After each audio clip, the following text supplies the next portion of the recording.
4 teams, 1 goal, making it to Las Vegas in just a few short weeks. With all eyes on the prize, we've teamed up with DraftKings. They're an official NFL partner, and they are going to get you in on all the action. Right now, new customers who bet just $5 are going to get $200 in bonus bets instantly. Yeah, instantly. Download the DraftKings app now, sign up using my promo code BULLYBALL for your shot at the crown.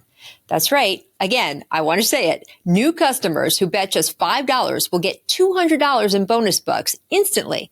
Wondering what you can do with your $200 in bonus bets? Well, combine multiple bets together from the same game for a shot at an even bigger payout. And if you're already signed up for DraftKings, you can get in on it. No sweat, a no sweat bet. Get a bonus bet back if your same game parlays GPX bet doesn't hit. Max reward, limit supply. But if sports betting isn't available in your state yet, don't even worry about that. You can still join in on all the fun with DraftKings Daily Fantasy and have the chance to win cash prizes there. So download the DraftKings Sportsbook app. You can get it now. New customers use the promo code BULLYBALL, bet just $5 on any wager and get $200 in bonus bets instantly. That's promo code BULLYBALL only at DraftKings Sportsbook. The crown is yours.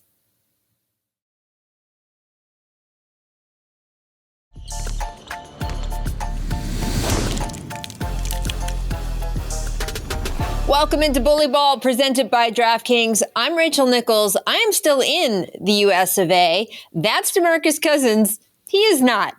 Boogie, Taiwan. You've been there for about a week now. Your team is 2-0 since you got there, but what is it actually like?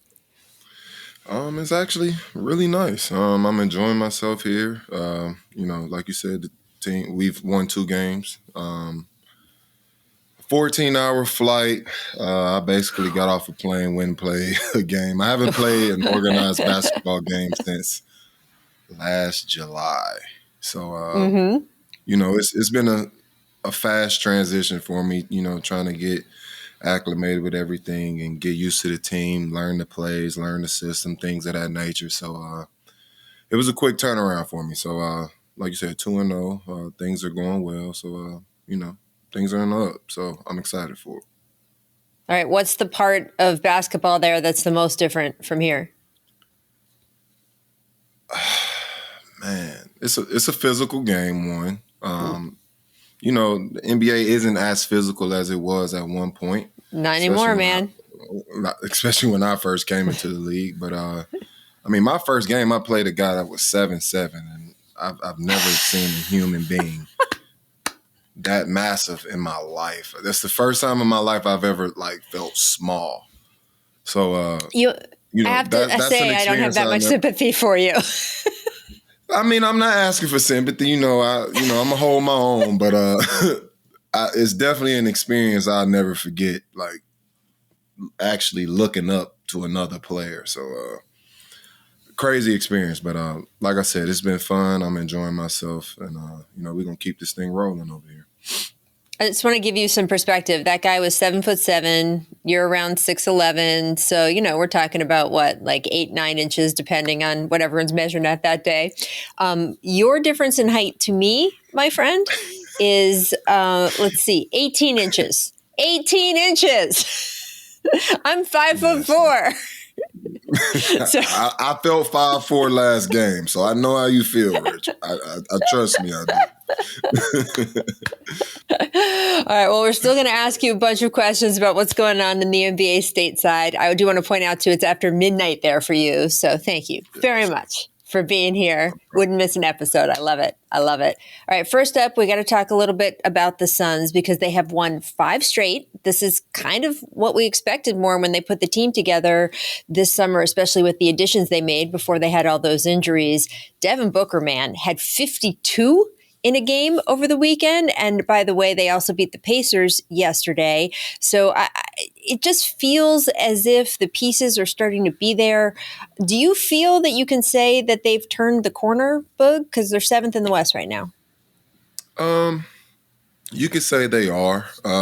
This is a team that didn't have their entire team at the beginning of the season. They lacked a big piece in Bradley Beal early on. So them slowly starting to come into their own at this point in the season, it only makes sense. They didn't get the luxury of, having this right away at the beginning of the season.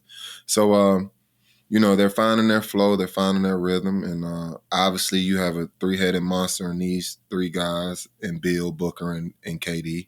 So, it only makes sense. But I think they'll only continue to get better. I still feel that this team does need a point guard at some point in the season. And the reason I say that is because, being with them having Booker and KD early on, I think that should have been more than enough to keep them in a playoff spot. Right. But for some reason, it just didn't work out that way. So obviously, Bill is a huge piece of this team, but it still should have been enough to, keep things afloat. But I think a traditional point guard would help this team tremendously. It's plenty of time for them to add an addition. Who that addition is, we'll never know until that time comes, if that time comes. It's plenty of options out here that can, improve this team at that spot. So we'll continue to see how they, play throughout the season, and we'll see if they ever do, add that key piece that they need to, actually be a contender for this season. When Beal is out there, it does make a huge difference. The amount of spacing everybody else has just skyrockets up.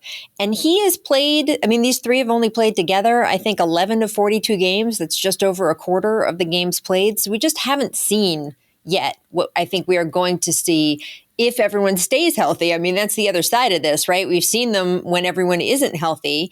And if an injury happens to one of those top three guys, it's such a top heavy team that could affect their playoff run certainly as well. But for right now, having those guys all together has made clearly a huge difference. And I think now it's just a matter of figuring things out defensively. They're still in the bottom half of the league defensively. Those numbers are particularly bad when you isolate to the fourth quarter. So again, they're on a 5-game winning streak, so some of that's really improved. But that to me is the direction now that they have all these guys in the lineup they have to figure out, for me at least. And we'll see if they make a deal before the deadline, Boog. I don't know.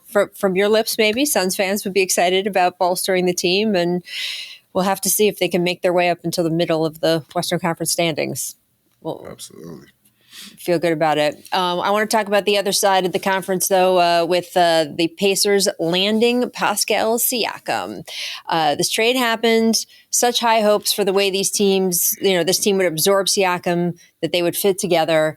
And then with him on the floor so far, they're 0-2. So, look, we're not judging off of 2 games, obviously. But what do you think long-term of the fit there? And how much is Pascal Siakam going to change the fortunes of this team? I think this was a great move for this Pacers team. I think he fits in seamlessly with this team. I think he's a great complement to Halliburton. The pace they play at, the young, it's a great mixture of young and old talent. Older talent. I don't want to say old, but older talent. But I think it fits perfect. And it's going to take a little time for them to figure each other out, figure out their chemistry, gain the chemistry. Siakam has to learn the system. He has to learn habits of his teammates and vice versa. So it'll take a little time. It's a mid-season trade. And this is usually how, mid-season trades happen. And it's going to be an adjustment period. But as far as on paper, I think it's a perfect move. And, I think the Pacers can easily slide into that top 5 in the East. Maybe top 6, but I think they're a team that's gonna. I think this is a team that's gonna definitely make some noise in the East, and they're a dangerous team on a nightly basis. So, like I said, I think this was a great move for the Pacers team. Yeah, look, of the 2 games they lost, one of them I mentioned was to the Suns yesterday. They haven't had Tyrese Halliburton in the lineup. So that's been a huge thing of this transition for Siakam. How is he supposed to get used to playing with Tyrese Halliburton when Halliburton isn't there? Tyrese has mixed 6 of the last 7 games. We're still sort of waiting for that hamstring to level out. So I think we're going to have to wait and see what happens. Obviously, just the speed on the break with both of those guys is going to be just, like thunder raining down on people. And the Pacers, there's a lot of hype about how they're, top 3 in the league in transition, and their transition offense is so good and all this other stuff. I think what people forget is that then allows them to drive the lane really well too. And they're top 3 in that, by the way, top 3 in points from drives and top 3 in just drive attempts. So I think that he's going to help on both of those scores because he's so good at that too. Yes. And we'll have to see. The larger question is, are these 2 guys enough that you would put them in a year or two, just sort of not in that top 5 or 6, but in the top 1 or 2, depending if they can build around them? Are they enough to be your big stars? I say yes. I think Halliburton is only going to continue to get better. He's still a young player in this league. In actuality, he's still figuring out his game. Like he's still going to grow in his game. Like I said, he's only going to get better. I think Siakam was a great compliment to this guy. And I think once they gain that chemistry, it's going to be a scary duo. So they have some good key pieces around them in Buddy Hield, Miles Turner. Miles Turner, he can shoot the ball. He protects the rim greatly. Buddy Hield being one of the better shooters in this league. So this team is definitely taking the steps to becoming a team that could possibly contend at some point. But as far as the move they made with Siakam, they're making the right steps to, moving forward. So I think they have a bright future ahead. Yeah, I mean, look, and he does officially become an unrestricted free agent over the summer. However, the feeling is that this deal would not have happened if there hadn't been some agreement that the Pacers are going to use the extra money they get now by having his bird rights to re-sign him. Teams don't make these kinds of deals unless there is a little bit of a wink-wink about a long-term contract. So, I think we can expect this pairing for a while. I think he will help them defensively. And I think they are a threat to maybe, upset one of the big boys in the East during the playoffs. We'll have to see how things progress. But I think this is going to be a young, fast, dangerous team. And certainly for a Pacers group that can't attract a ton of free agents in the summer, I think that this was huge for them too, because this is the way teams like this build. Is they're not going to be some hot free agent destination, so they got to build through moves like this. And as a result, I think they will get who would have been one of the hottest free agents of this coming summer, Pascal Siakam. So, smart move all the way around. I could not agree with you more on that one. Absolutely. I want to talk a little bit about this issue that has been bothering me, Boogie. We've talked about it a little bit over the course of this season, but I've reached my boiling point. I can't deal with this anymore because now that we're at the midway point, little past it, we are really starting to see which players are potentially going to be affected by the new rule the NBA has in place this year that you have to play at least 65 games to be considered for postseason awards. I do not understand how this is supposed to change the amount of games that guys sit out. Because yes, I think making All-NBA is an honor, and in some cases it affects contracts, which we'll talk about in a minute.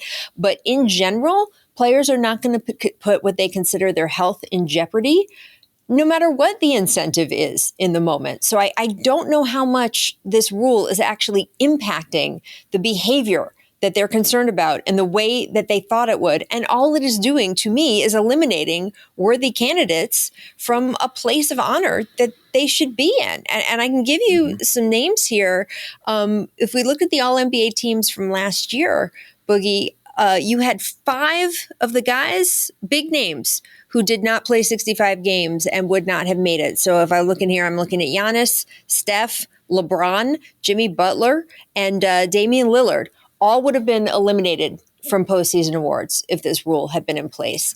This does not make sense to me. And it impacts guys' money also, because if you don't make All-NBA at a certain time, you're not eligible for a Supermax. And Boogie, you certainly, with the mechanics of when you were going to get the Supermax from the Kings and sort of how it was working, that is a big difference in money. You've got 2 guys this year with Bam Adebayo and De'Aaron Fox are on the list who, if they do not make All-NBA, and they both have had injuries so far this season, they each will be looking at a difference in what they can be offered of $93 million. Sheesh. That is crazy that this rule could impact that. I don't know. I'm very upset. Do you feel my pain? I mean, Rachel, I totally agree, and I could take it, a step even further. I mean, obviously, the money is a huge issue, and it can affect a player's pockets, but on top of that, it could affect the player's legacy. these guys could be missing out on all NBA, selections, which, like I said, adds to their legend, adds to their legacy. When these guys' careers are over, it could be 2-3 seasons where they missed out on this because of something as simple as, they played 64 games instead of 65. But I don't think it's a realistic thing. And this is going off topic a little bit, but at the end of the day, I blame the analytics. I think analytics are literally fucking the game up. And this is an example why. When I came into the league, guys didn't miss games. You didn't have to worry about load management. You didn't have to worry about, a guy taking 2-3 games off just because, hey, I don't feel like playing this week. I don't think guys are as conditioned as they were in the early 2010s when I came in. Even something as simple as training camp. When I came in the training camp, we were having 2-a-days for the first week. Training camp lasted 2 weeks. The whole first week, it was 2-a-days. The first part of practice, you learned the system, you learned the defenses. You came back the second half of the day, you scrimmaged. And it was like that for the entire first week. So we're now at this point in the league where, they're preaching this load management and reserving, a guy, these players' bodies and things of that nature. But at the end of the day, I think it's also crippling these players. It's hurting these players, and it's also hurting the competitive nature of the game. So, I don't want to offend anybody, but we gotta remove the nerves from the game because, like I said, it's fucking up the game. It literally is fucking up the game. So I would argue you're talking about two separate things. I will say the NBA agrees with you on load management now, though. They go hand in hand. On load management in that you're going to get me out. Tell me. I don't agree. Tell me. It's sick, man. I hate where it's going because obviously it kind of seems like it's off topic, but these things literally go hand in hand. And it's no reason that, Joel Embiid, who I believe is the front runner to win MVP this year, if he misses another 10 games, you're sitting here saying that this guy isn't eligible to win MVP. And that's mind-blowing to me. As incredible of a season he's had this year, that literally makes no sense. So the reason I say it's the analytics, the reason I say we need to remove the nerves, because the analytics is the reason we're at this point where guys are missing games. Well, look, analytics is just a big category, right? There's some analytics that tell you, hey, you should shoot more from the right side because guys aren't guarding you there. That to me is sort of smart ways to improve coaching. But I do get what you're saying about load management. The NBA agrees with you. They just put out a report saying it doesn't actually impact players' health in the way that it was initially thought to be. Now, that is a convenient report to be putting out at this time when they are trying to get more players back into the games. But however you want to look at that is what they just put out. And your point about honor, I think, is a huge thing in terms of how guys are looked back on, because we've been talking about the last couple of weeks. The All-Star game is a popularity contest. That is literally what it is. So it is not a marker of how good a player you were. It certainly is an indicator if you're, say, an 8-time All-Star, 10-time All-Star. Huge thing about you wouldn't have gotten to that point without being exceptional at this game of basketball. But it is not the same as All-NBA, which is a much more sort of, based on your season, judged thing of, hey, how did you actually do in these games as opposed to how many people like you? And I just think that taking that away will skew our perception of some of these players when we look back at them compared to others. And certainly the MVP part that you point out with Joel, I mean, what a bad sort of chunk of luck that this was changed during his prime of his prime, because if he ends up being a 2-time MVP, that puts him in a different category in the game as a 1-time MVP. And that would completely shift just because he hasn't played 2 or 3 extra games. I mean, I don't know, man.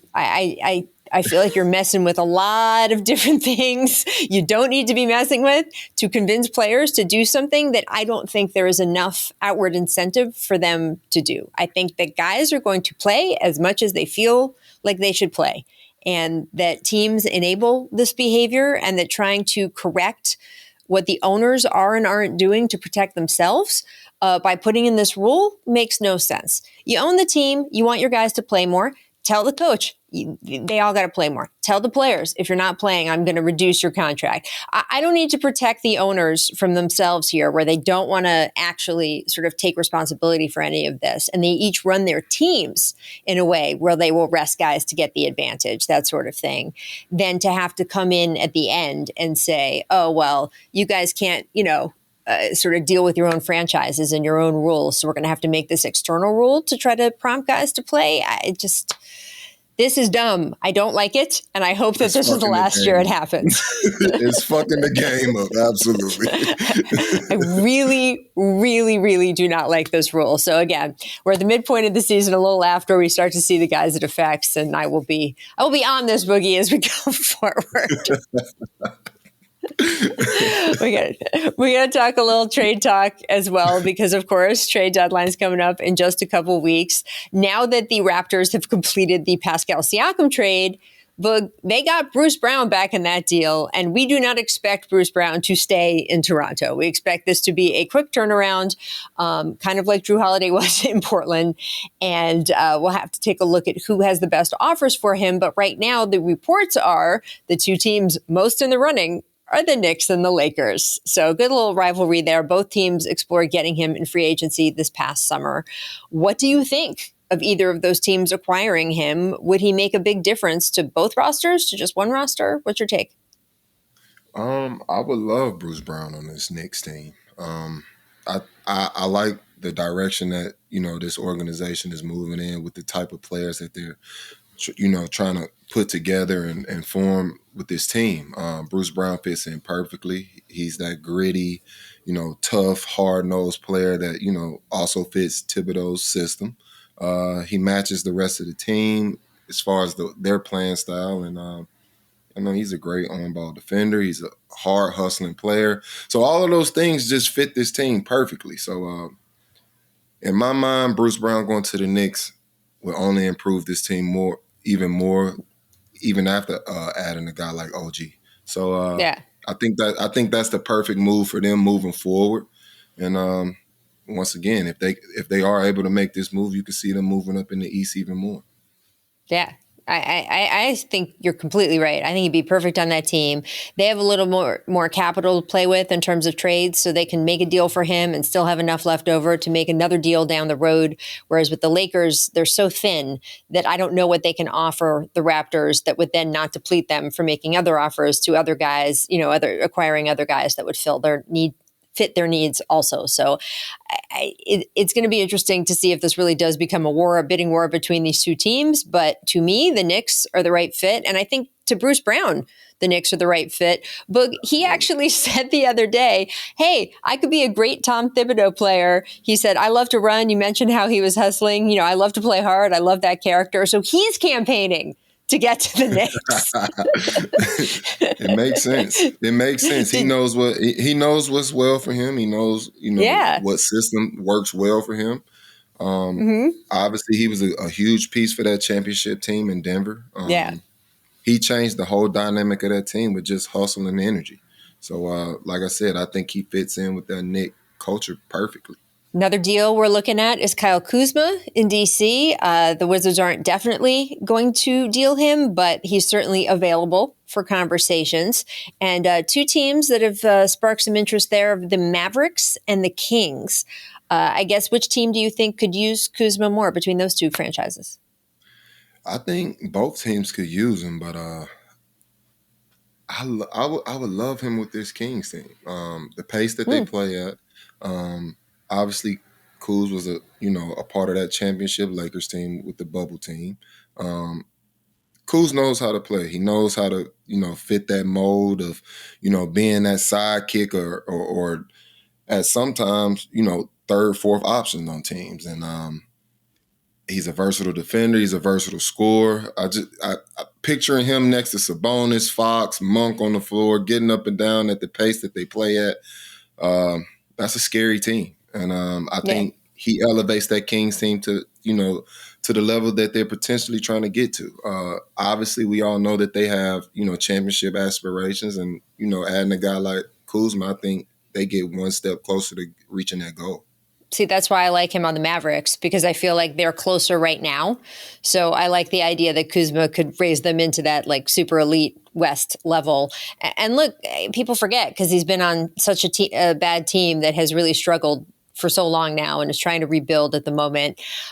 This is a guy who's shooting 45% from the floor. He's 22, 6, and 4 on the season. And again, in an environment where nobody's winning, nobody's scoring a lot of points, it's just not been a good place for him. And if he moved to a team that was doing all of those things, I think you would see his defense pop back up. As you said, he's a versatile defender. He defended well during that championship run with the Lakers, so he's capable of doing it. He just probably hasn't been in an environment where it feels like the highest priority right now. And I would love to see him on that team because, again, now we're really talking. If you got Luka and Kyrie and him and some of the supporting players they have there, I'd be interested, man. I want to see it, and it would help Washington too with what they're trying to do with rebuilding and acquiring assets. But I'm willing for you to sell me. You can sell me on the Kings deal. What would the deal you would do with the Kings to acquire Kyle Kuzma? How would you put that together? Well, I think the obvious would be they're trying to correct that 3-4 spot within their team. So I could see a guy like Harrison Barnes being, on the block and a part of that trade, and a guy that's been struggling to kind of crack the lineup and Davion Mitchell. So I think it benefits both sides. Those guys get to go to Washington. Davion Mitchell gets to expand his game and show, the league that he is, a top player or a guy that could fit the mold of being a starting point guard in this league. Obviously, that'll never be the case playing behind De'Aaron Fox in Sacramento. So, like I said, I think that's a move that benefits both sides, and I think both sides get better. So, in my opinion, Kuzma going to the Kings just works. It fits with exactly what they need. They're big on a certain type of guy. Kuzma super laid back, things of that nature. So it just fits the mold. Yeah. Everything fits perfectly with that team. So I could see that move, working for both sides. All right. So, Mr. GM, what about the first deal that we talked about? You want to see Bruce Brown with the Knicks. How would you execute that one? Oh, with Bruce Brown, let's see. Evan Fournier. Evan Fournier would definitely be on the move. He's been very vocal about, not enjoying the role that he's had the past couple of seasons. He's fallen out of the rotation, and he's a veteran guy that still has a lot to offer. So him being on the move, going to a new destination, definitely would help him with finishing out his career. And the Knicks can move on with what they're trying to do with creating an identity within this team of hustle and grit, and everybody kind of matching that vibe with now adding a Bruce Brown to the picture. So once again, I think both sides will benefit from that, and they'll be able to get off Evan Fournier's contract. They have plenty of picks to throw in. And I was going to say they need to throw in a few things to sweeten the deal, but you're right, they've got that, so they could do that no problem. Absolutely. And like I said, I think everybody benefits from it. So it just makes sense. I like this. You've solved all of the NBA's problems in 2 trades. You're good. Just sitting there in your lair in Taiwan. I like the idea that you've got this Asian outpost plenty of time now. To think over here, Rachel. I got plenty of time. You're like, let me organize everybody's trades. There we go. All right, it's time for I Will Take That Bet, presented by DraftKings. And Boogie, I want to take a look at the Lakers and one of the odds up on the board right now. It has obviously been an up and down season for them. They had a nice win yesterday. They're showing us flashes of what they said that they could be, but still, I mean, when you talk about what they need before the trade deadline, it feels like it's getting to be a very long list. They're the number 9 seed right now. They're 22-22. They're exactly at 500. So the bet is, will they or will they not make the playoffs? They are plus 105 to make the playoffs and minus 130 to not make the playoffs. So that's where the better money is. Are you taking the bet? I just want to point out, this means that they will make the final 8 after the play-in round going into the playoffs. Are you taking the bet? I'm taking the bet. I'm taking the bet. And the reason I say that is because, 1, LeBron James. 2, Anthony Davis. with that being your foundation, you always have a great chance. I don't know what's going on with, the rest of the team or the rest of, those rotating pieces that go around those two guys. Last year it worked well. This year it's just not working. Yeah. I'm not really sure what it is, but I still think with those two guys, they have a great chance of making the playoffs. Obviously, they're going to, make some moves during this season or maybe during the buyout market. Who knows? But they'll definitely make some moves. But like I said, as long as those two guys are your foundation, they have a great chance of making the playoffs. So I'm taking that bet. Yeah, I mean, look, this is a second half team. We know that. We've watched that. I mean, they were not in great shape at this time last season. They made the Western Conference Finals. And yes, some of it is because they scrambled and made those trades. And I do, like you, expect them to make trades again before this trade deadline. But a lot of it, too, is that LeBron James and Anthony Davis know when to turn it on. That influences their other teammates. I think everybody has a more collective energy going in that building, when you get to the second half of the season. I've seen this movie with LeBron too many times before. The team isn't doing great in the middle of the season. He's one of the few guys who's powered a team that didn't finish in the top 10 defensively and still ended up winning a championship. This happens with LeBron James teams now in the back half of his career. And I feel like we're going to get that push still coming. But I guess part of it depends, too, on what these teams, we're just talking about trades for the Kings, what's happening with the Suns, right? And they're on the move. So, some teams could get better if they get better also. But I put my money on the Lakers making it in before I wouldn't, right? Absolutely. Yeah. It is now time for Doom Scroll. Oh, yes. We search the socials. We search the internet, so you don't have to. We bring you the hottest stories every week. And this time, it involves our own, Boogie. Part of our collective group here, as you know, includes Steven Jackson, includes Paul Pierce, and they've both been involved in a storyline with Udonis Haslem this week. Oh, yes. UD's number, his name went up in the rafters in Miami after 20 years being such a core part of that team. I personally was thrilled to see Udonis go up there. I think he absolutely is etched on that franchise's history. Steven Jackson apparently agrees with me. He did this whole post on Instagram, tribute to UD, one of the realest guys to do it. And he pointed out this was earned, not given. He went through this whole list of accolades for Haslem. And just at the bottom in a comment there on the post is our friend Paul Pierce saying, nah, man, given, not earned, which has now caused a lot of back and forth. So I don't know, maybe you're the tiebreaker in our group here. We had Steven Jackson pro. We had Paul definitely con. I want to know where you are and what you think of Paul, as usual, making trouble with this Heat team. Man, you got to love Paul, man. I'm going to start off with that. You just got to love Paul. But back to this. It's absolutely deserved. UD is a huge part of that Heat culture.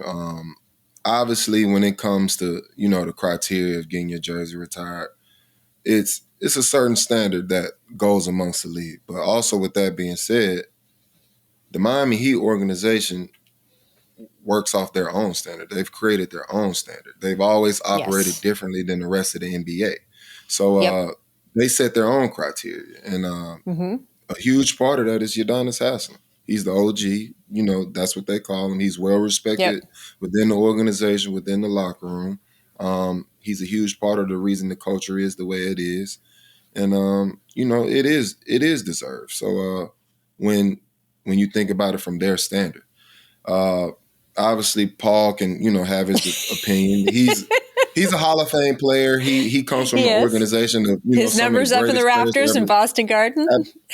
Absolutely, and Boston has some of the greatest players to ever lace them up. So it's a different criteria when it comes to Boston. But like I said, when it comes to Heat culture, when you think about it, Udonis Haslem is the first person that comes to mind, outside of D Wade. But when it comes to pushing the culture and preaching the culture, it's UD.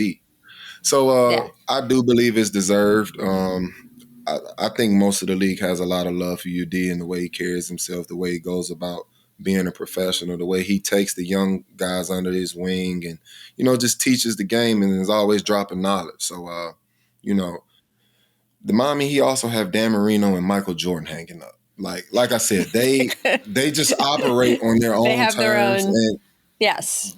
they do it their way. So to Yeah. each his own. And with that being said, congratulations to UD, man. Well deserved, brother. And those numbers going up in the rafters of each building, no matter what city you're in, are about what you meant to the franchise. It's not the Hall of Fame, right? We have a basketball Hall of Fame to judge where you are in the greater scheme of the NBA and NBA history and all of that stuff. The numbers going up in the rafters are about what you meant to the team that is deciding to put them up. So to your point, the Heat have their own system, their own set of values. He certainly qualifies. But even in just sort of one of these other teams' systems of values, Udonis meant enough to that franchise that in any of those other buildings, if he had done the same thing, I believe his number would still be going up. I mean, he has just been a core part of who that team has been.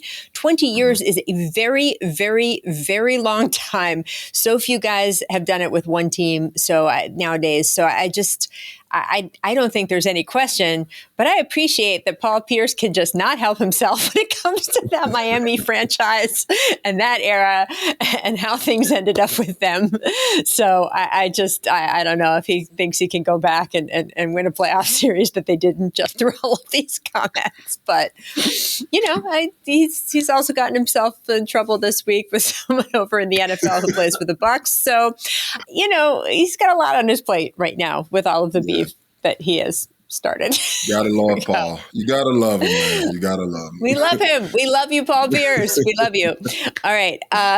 This is a much sadder and less entertaining part of Doom Scroll. This really bummed me out to see Sports Illustrated has laid off basically its entire staff. Now, a lot of the key staffers do have contracts for the next 90 days.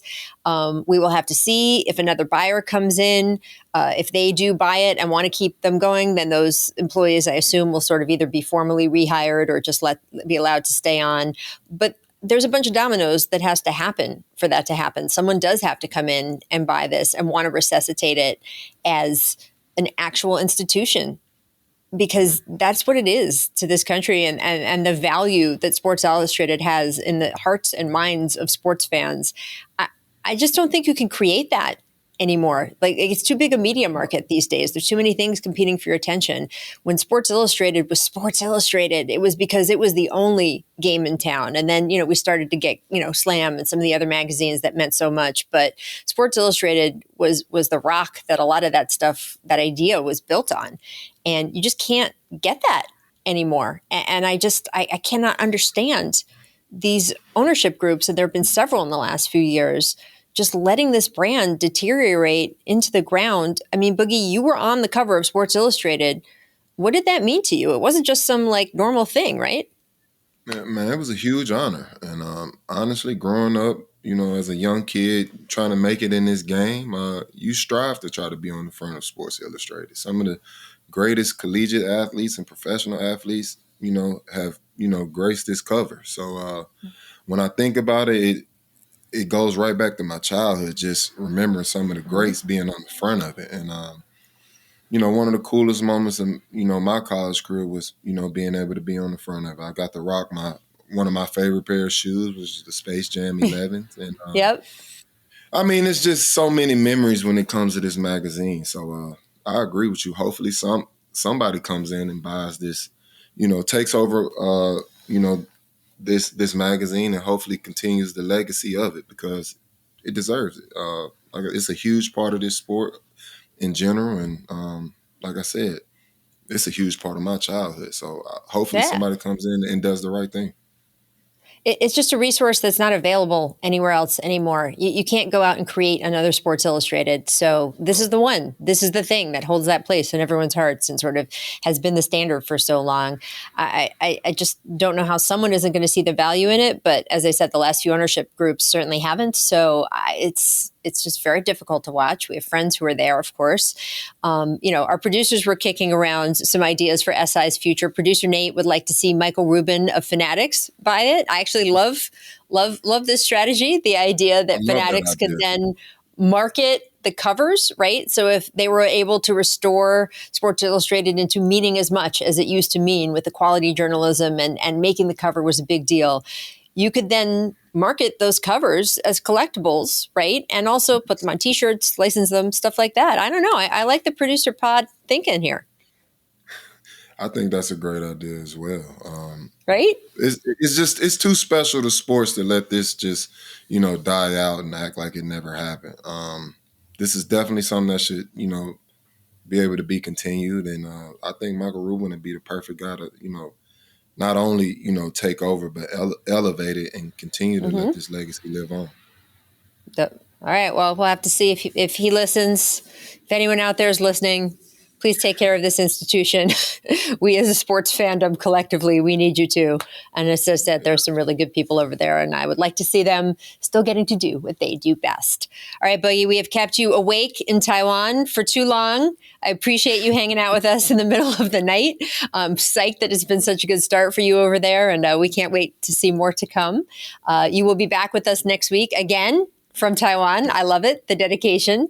And we will see all the rest of you guys next week as well. Until then, you can find Bully Ball on the All the Smoke YouTube platform. You can find us wherever you get your podcast. And of course, on the DraftKings network. Catch you guys next week.